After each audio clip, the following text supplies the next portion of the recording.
ಪ್ರಿಯ ನಿರೀಕ್ಷಕರೇ, ನಮಸ್ಕಾರ. ಬೀರ್ಬಲ್ನ ವಿಶೇಷ ಕಾರ್ಯಕ್ರಮಕ್ಕೆ ಆತ್ಮೀಯವಾದ ಸ್ವಾಗತ. ವೀಕ್ಷಕರೇ, ವಿಷಯದ ಬಗ್ಗೆ ಚರ್ಚೆ ಮಾಡೋದಕ್ಕಿಂತ ಮೊದಲು ಬಂಗಾಳದ ಒಂದು ವಿಡಿಯೋ ಸಿಕ್ಕಾಪಟ್ಟೆ ವೈರಲ್ ಆಗ್ತಿದೆ. ಇಡೀ ಹಿಂದೂ ಸಮುದಾಯದ ಮನ ಕಲಕುವಂತಹ ದೃಶ್ಯ ಅದು. ಒಮ್ಮೆ ಅದನ್ನು ನೋಡಿಬಿಡಿ.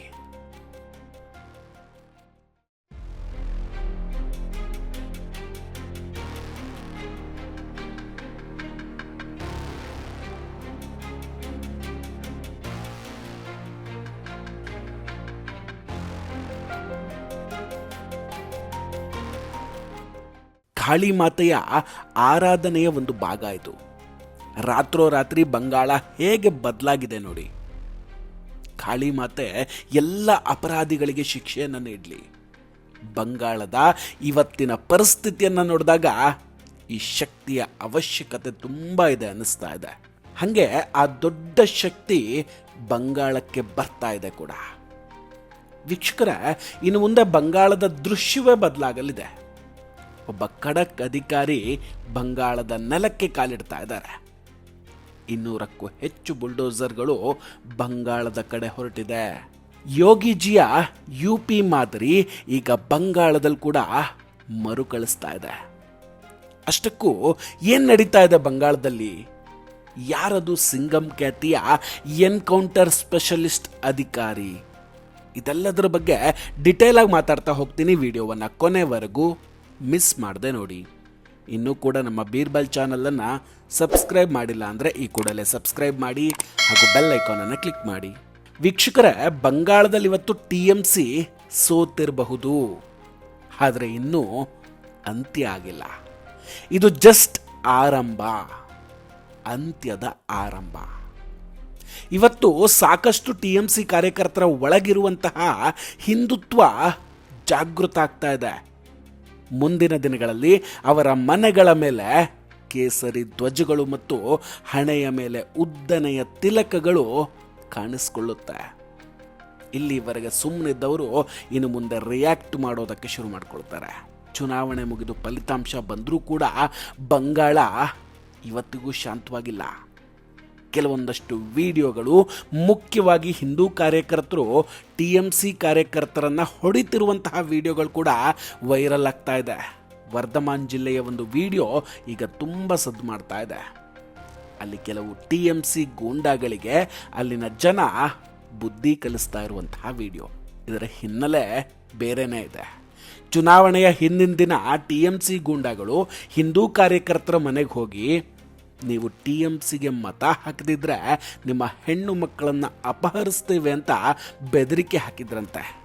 ಯಾವುದೇ ಒಬ್ಬ ಸಾಮಾನ್ಯ ಮನುಷ್ಯ ತನ್ನ ಮಗಳು ಅಥವಾ ಹೆಂಡತಿಯ ಬಗ್ಗೆ ಇಂತಹ ಮಾತುಗಳನ್ನು ಹೇಳಿದ್ರೆ ಸುಮ್ಮನಿರ್ತಾನೆ? ಅದಕ್ಕೆ ಪ್ರತಿಯಾಗಿ 2 ಏಟು ಕೊಟ್ರಷ್ಟೆ. ಅದರಲ್ಲಿ ತಪ್ಪೇನಿದೆ? ಆದರೆ ಇಲ್ಲಿ ಕೆಲವೊಂದಷ್ಟು ಪೇಡ್ ಟ್ವಿಟರ್ ಹ್ಯಾಂಡಲ್ಗಳು ಇದನ್ನು ದೊಡ್ಡ ಅಪರಾಧ ಅನ್ನೋ ಹಾಗೆ ಬಿಂಬಿಸ್ತಾ ಇವೆ. ಇಲ್ಲಿ ಲಾಜಿಕ್ಕೇ ಅರ್ಥ ಆಗ್ತಾ ಇಲ್ಲ. ಜೈ ಶ್ರೀರಾಮ್ ಅನ್ನೋದು ಒಂದು ಶುಭಾಶಯ, ಜೊತೆಗೆ ಗೌರವದ ಸಂಕೇತ. ಅದರಿಂದ ಯಾರಿಗಾದರೂ ತೊಂದರೆ ಆಗುತ್ತೆ ಅಂದರೆ ಅದು ಅವರ ಮನಸ್ಥಿತಿಯ ಸಮಸ್ಯೆ.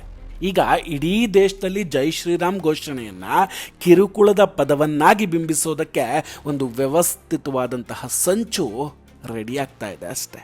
BJP ಗೆಲುವಿನ ನಂತರ ಬಂಗಾಳದಲ್ಲಿ ಈಗ ಗರ್ವಾಪ್ಸಿ ಕೂಡ ಆರಂಭ ಆಗ್ತಾ ಇದೆ. ಅಂದರೆ ಜನ ಮತ್ತೆ ತಮ್ಮ ಹಿಂದೂ ಸಂಸ್ಕೃತಿಯನ್ನ ಪಾಲಿಸ್ತಾ ಇದ್ದಾರೆ.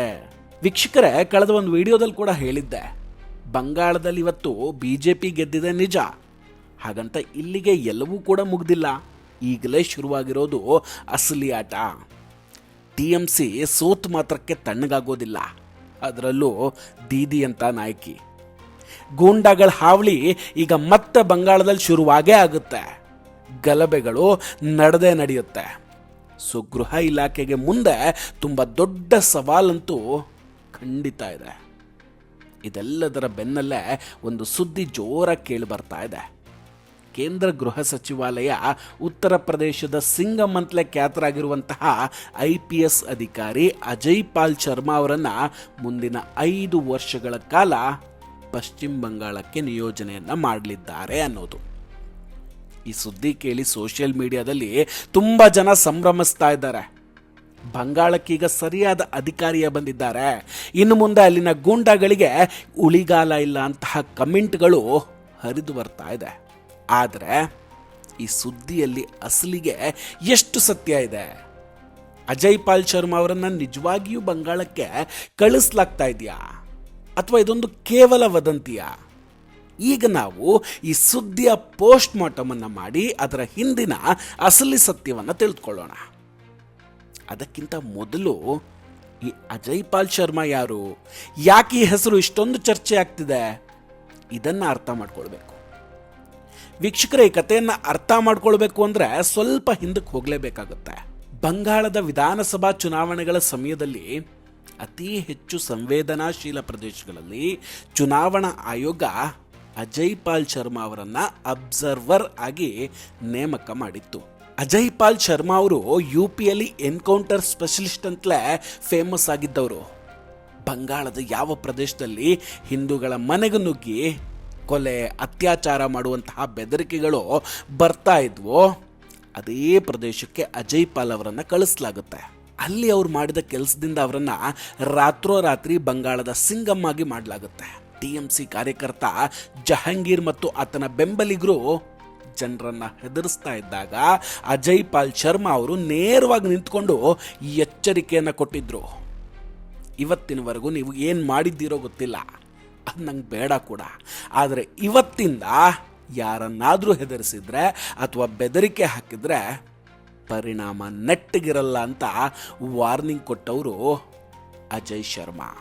आसपास के जितने भी लोग हैं अच्छी तरह से समझ लें कि अगर किसी ने बदमाशी करी तो उनका कायदे से इलाज किया जाएगा. फिर अगर कहीं से खबर आ गई कि किसी ने कोई खुराफात करने की, किसी को परेशान करने की कोशिश की है, तो फिर उसकी खबर फिर अच्छे से लेंगे हम.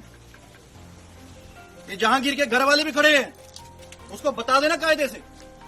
ये बार बार जो खबरें आ रही हैं कि उसके लोग धमका रहे हैं, तो फिर अच्छे से खबर लेंगे, फिर बाद में रोना पछताना मत. ಈ ವಿಡಿಯೋ ವೈರಲ್ ಆದಾಗ್ಲಿಂದ ಕೂಡ ಅಜಯ್ ಪಾಲ್ ಶರ್ಮಾ ಅಂದ್ರೆ ಬಂಗಾಳದ ಜನರಿಗೆ ಒಬ್ಬ ರಕ್ಷಕನಿದ್ದಂತೆ. ಈಗ ವಿಷಯಕ್ಕೆ ಬರೋಣ. ಇತ್ತೀಚೆಗೆ ಸೋಷಿಯಲ್ ಮೀಡಿಯಾದಲ್ಲಿ ಜನಾರ್ದನ್ ಮಿಶ್ರಾ ಅನ್ನೋರು ಒಂದು ಟ್ವೀಟ್ ಮಾಡಿದ್ದಾರೆ. ಅದರಲ್ಲಿ ಅವ್ರು ಹೇಳ್ತಾರೆ, ಗೃಹ ಸಚಿವಾಲಯ IPS ಅಜಯ್ ಪಾಲ್ ಶರ್ಮಾ ಅವರನ್ನ ಮುಂದಿನ 5 ವರ್ಷಗಳ ಕಾಲ ಪಶ್ಚಿಮ ಬಂಗಾಳಕ್ಕೆ ಟ್ರಾನ್ಸ್ಫರ್ ಮಾಡ್ತಾರೆ ಅಂತ. ಈಗ ಅಸಲಿ ಆಟ ಶುರುವಾಗಿದೆ ಅಂತಲೂ ಕೂಡ ಅಲ್ಲವರು ಮೆನ್ಷನ್ ಮಾಡ್ತಾರೆ. ಮೇ 4ನೇ ತಾರೀಕು ಚುನಾವಣಾ ಫಲಿತಾಂಶಗಳು ಬಂದ ನಂತರ ಈ ಪೋಸ್ಟ್ ವೈರಲ್ ಆಯಿತು. ಸಾವಿರಾರು ಜನ ಇದನ್ನ ಶೇರ್ ಕೂಡ ಮಾಡ್ತಾರೆ. ಕೇಂದ್ರ ಸರ್ಕಾರ ಸರಿಯಾದ ನಿರ್ಧಾರ ತೆಗೆದುಕೊಂಡಿದೆ ಅಂತ ಎಲ್ಲರೂ ಹೊಗಳ್ತಾ ಇದ್ದಾರೆ. ಬಟ್ ಈ ಸುದ್ದಿಯ ಬಗ್ಗೆ ಆಳವಾದಂತಹ ಸಂಶೋಧನೆಯನ್ನು ನಡೆಸಿದಾಗ ಗೊತ್ತಾಗದ ಸತ್ಯವೇ ಬೇರೆಯದ್ದಾಗಿತ್ತು. ಅಜಯ್ ಪಾಲ್ ಶರ್ಮಾ ಅವರ ಯಾವುದೇ ನೇಮಕಾತಿಯನ್ನ ಕೇಂದ್ರ ಗೃಹ ಸಚಿವಾಲಯ ಮಾಡಿಯೇ ಇಲ್ಲ. ಅಜಯ್ ಪಾಲ್ ಶರ್ಮಾ ಅವರನ್ನ ಮುಂದಿನ 5 ವರ್ಷಗಳ ಕಾಲ ಬಂಗಾಳಕ್ಕೆ ಟ್ರಾನ್ಸ್ಫರ್ ಮಾಡ್ತಾ ಇದ್ದಾರೆ ಅನ್ನೋ ಸುದ್ದಿಯೇ ಸಂಪೂರ್ಣವಾಗಿ ಸುಳ್ಳಾಗಿದೆ. ಕೇವಲ ಚುನಾವಣಾ ಆಯೋಗದ ಅಬ್ಸರ್ವರ್ ಆಗಿ ನಿಯೋಜನೆ ಮಾಡಲಾಗಿತ್ತಷ್ಟೇ. ಈಗ ಬಂಗಾಳದಲ್ಲಿ ಚುನಾವಣೆಗಳು ಮುಗಿದು ಹೋಗಿದೆ, ಫಲಿತಾಂಶಗಳು ಕೂಡ ಬಂದಿದೆ. ಹಾಗಾಗಿ ಅವರ ಕರ್ತವ್ಯ ಕೂಡ ಮುಗಿದಿದೆ. ಅವರಿಗಾಗಲೇ ಬಂಗಾಳದಿಂದ ಹಿಂತಿರುಗಿ ಉತ್ತರ ಪ್ರದೇಶಕ್ಕೆ ಮರಳಿದ್ದಾರೆ. ಭವಿಷ್ಯದಲ್ಲಿ ಬೇರೆ ರಾಜ್ಯಗಳ ಚುನಾವಣೆ ನಡೆದಾಗ ಅಥವಾ ಪರಿಸ್ಥಿತಿ ಹದಗೆಟ್ಟಾಗ ಅಜಯ್ ಪಾಲ್ ಶರ್ಮಾ ಅವರಂತಹ ಸಮರ್ಥ ಅಧಿಕಾರಿಗಳನ್ನು ಬಳಸಿಕೊಳ್ಳುವಂತಹ ಸಾಧ್ಯತೆ ಇರಬಹುದಷ್ಟೇ. ಆದರೆ ಪ್ರಸ್ತುತ ಬಂಗಾಳದಲ್ಲಿ ಅವರ ಶಾಶ್ವತ ನೇಮಕಾತಿ ನಡೆದಿಲ್ಲ. ಬಟ್ ಇಲ್ಲಿ ಅಜಯ್ ಪಾಲ್ ಶರ್ಮಾ ಅವರ ನೇಮಕಾತಿಯ ಸುದ್ದಿ ಸುಳ್ಳಿರಬಹುದು, ಆದರೆ ಬಂಗಾಳದ ಜನಸಾಮಾನ್ಯರು ಎದುರಿಸ್ತಾ ಇರುವಂತಹ ಸಮಸ್ಯೆಗಳು ಮಾತ್ರ 100% ಸತ್ಯ. ಕೆಲ ಮಾಹಿತಿಯ ಪ್ರಕಾರ ಬಂಗಾಳದ ಅನೇಕ ಭಾಗಗಳಲ್ಲಿ ಹಿಂದೂ ಮಹಿಳೆಯರು ಭಯದಿಂದ ಭೀತಿಯಿಂದ ಬದುಕ್ತಾ ಇದ್ದಾರೆ. ಅವರೇ ಹೇಳೋ ಪ್ರಕಾರ ಮನೆಗಳಿಗೆ ನುಗ್ಗಿ ಅತ್ಯಾಚಾರ ಮಾಡುವಂತಹ ಬೆದರಿಕೆಗಳು ಕೂಡ ಬರ್ತಾ ಇದೆ. ಇಂತಹ ಸಮಯದಲ್ಲಿ ಅಜಯ್ ಪಾಲ್ ಶರ್ಮಾ ಅವರು ಅಲ್ಲಿ ಸ್ವಲ್ಪ ಕಾಲ ಇದ್ರೂ ಸಹ ಅದರ ಎಫೆಕ್ಟು ತುಂಬ ದೊಡ್ಡದಾಗಿರುತ್ತೆ. ಇದಲ್ಲದೆ ಉತ್ತರ ಪ್ರದೇಶದ ಸುಮಾರು 200ಕ್ಕೂ ಹೆಚ್ಚು ಬುಲ್ಡೋಸರ್ಗಳು ಬಂಗಾಳದ ಕಡೆ ಹೊರಟಿದೆಯಂತೆ. ಅಂದರೆ ಯೋಗಿಜಿ ಮಾಡೆಲ್ಲು ಬಂಗಾಳಕ್ಕೂ ಬರೋದು ಗ್ಯಾರಂಟಿ. ವೀಕ್ಷಕರೇ, ಅಜಯ್ ಪಾಲ್ ಶರ್ಮಾ ಅವರಂತಹ ಅಧಿಕಾರಿಗಳು ನಿಜವಾಗಿಯೂ ಬಂಗಾಳಕ್ಕೆ ಬರಬೇಕಾ? ಅವಶ್ಯಕತೆ ಇದೆಯಾ?